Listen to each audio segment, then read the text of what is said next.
okay? You don't need to. You're going to get 2 chicken breasts. I like to cut the fat off, so I'm just gonna cut all of this off. Make sure that you have a clean surface that you're working on, and one partner can be mise en placing for the rest of your ingredients while you are cutting the fat off your chicken, okay? When you are cutting the fat off, I like to just, all of this, I don't like to cook with, so I'm going to just trim my chicken. Okay, that looks good. I'm wearing gloves.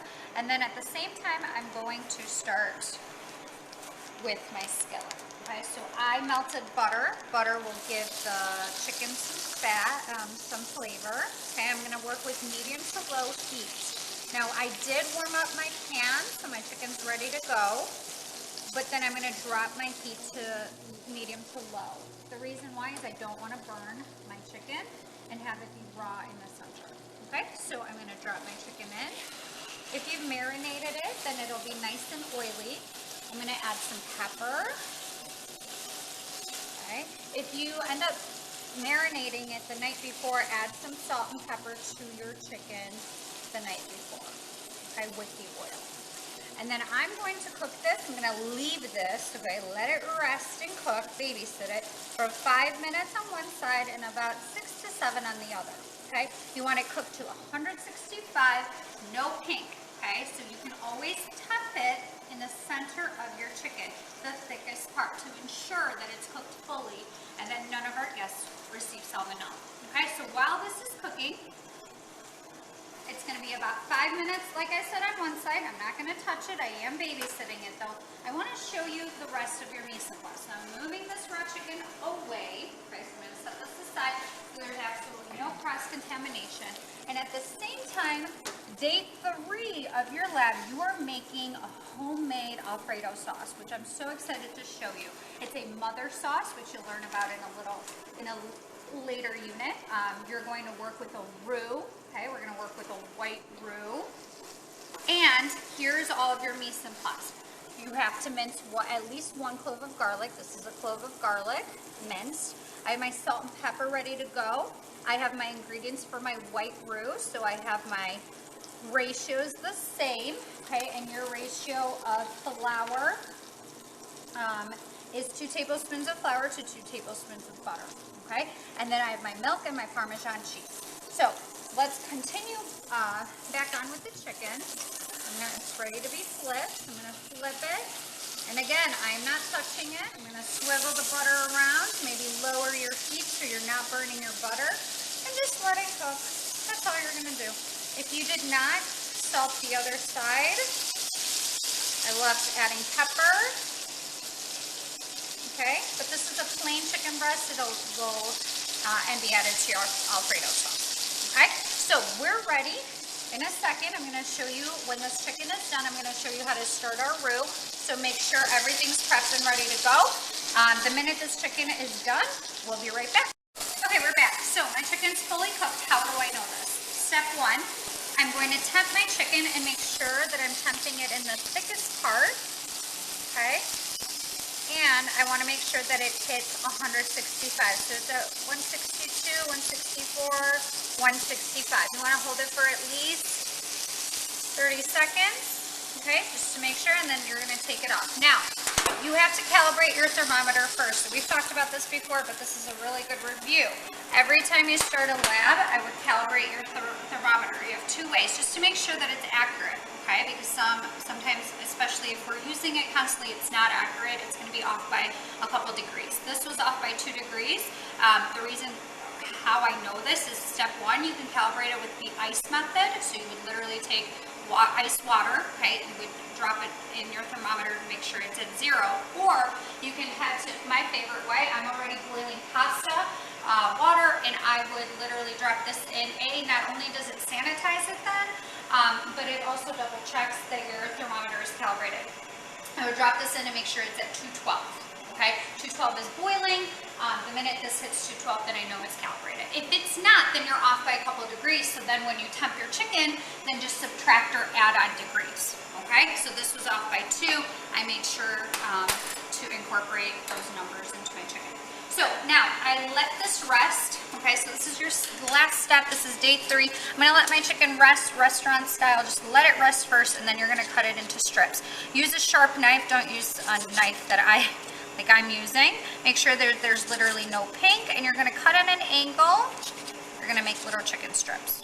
Okay, and then we're gonna add these to our Alfredo pasta in just a second. So I'll be right back. All right, we're back. This is day 3, your final step. You have a lot of multitasking to do. So your teacher is going to get your water started. You want it at 212, you want it boiling. The art of making pasta, especially cooking pasta, is boiled water, big bubbles. I'm gonna add a little bit of oil for flavor, and so they say it prevents it from sticking. Don't add too much. And then I'm gonna add salt as well for flavor, okay? My pasta is ready to go. So this is our homemade pasta that you made day 1, day 2. All right, it's ready to go. So I'm going to add it to my boiling water. And now homemade pasta does not take as long as boxed pasta. So it takes about 2 minutes. So set a timer on your phones or on, just watch the clock, 2 minutes. Drop it all in at the same time.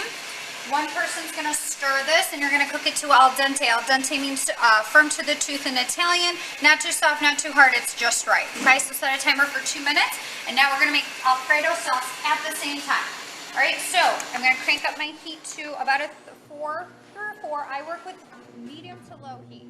You do not wanna use high heat. You're going to burn your butter, you're gonna burn your milk.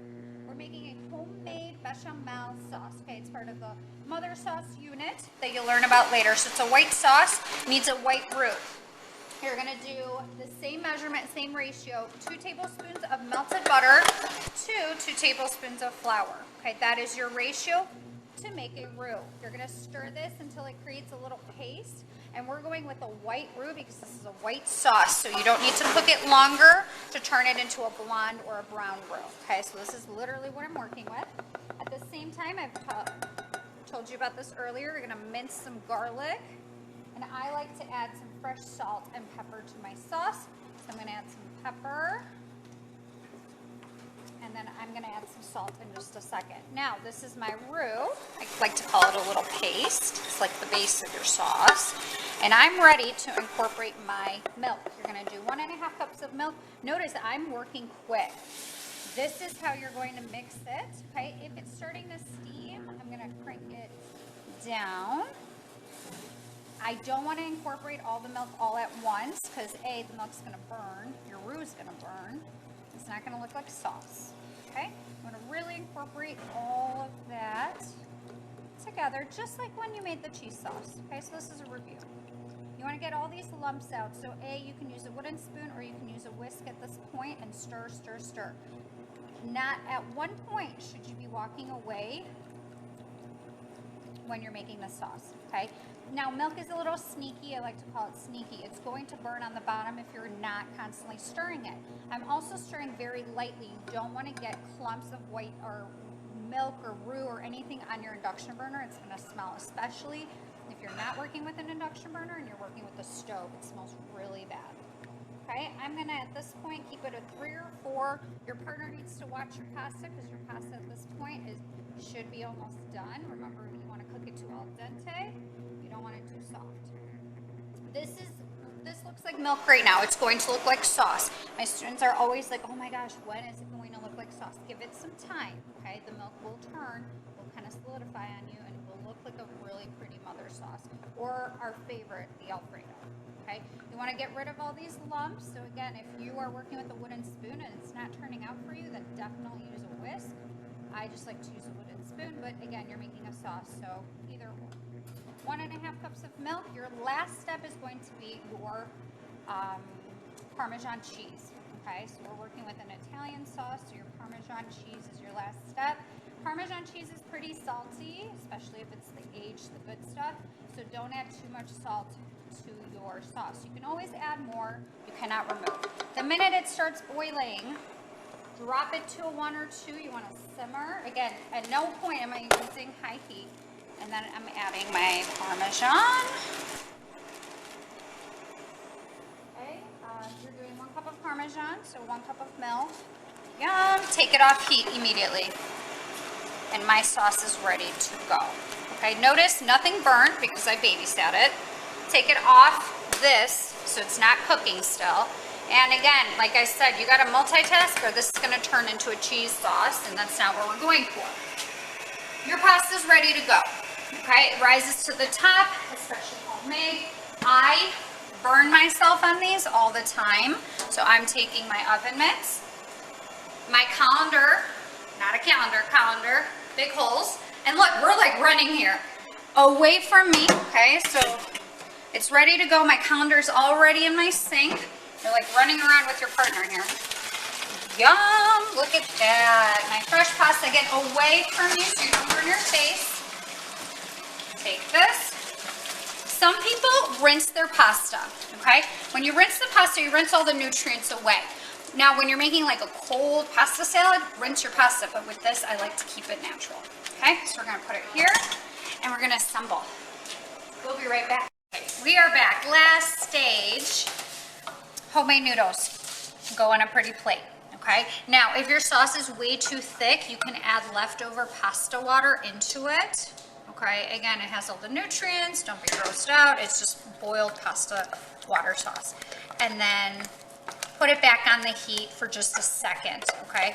Otherwise, the hot noodles are actually going to remelt your cheese, so you are good, okay? So decide on how much sauce you want, and then your chicken gets laid down in strips, restaurant style. Just like that. I like to sprinkle. You could do fresh Parmesan, you could do a little bit of salt, you could do some fresh parsley, fresh basil. Yum. I hope you enjoy.